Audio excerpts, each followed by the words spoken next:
બોલ ખોળાદા ગાત્રાળ માત કી જય. આજે તમે કોઈ પણ પુરાણ ખોલો, તેની અંદર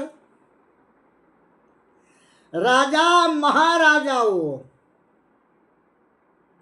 સાધુ, બ્રાહ્મણ, ગુરુ તેમજ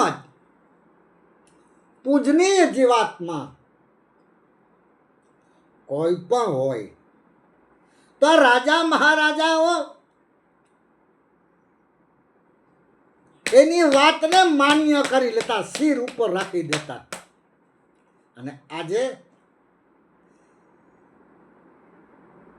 આપણે આવી વાત ધારો કે કરી હોય તો આજે આ દેહનું ક્યારે અપમાન થઈ જાય કાંઈ નક્કી નથી, કાંઈ નક્કી નહીં.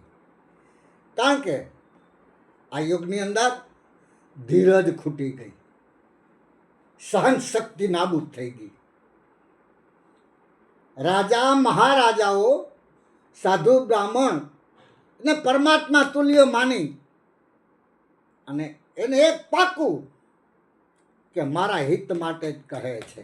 બોલ ખોળાદા ગાત્રાળ માત કી જય.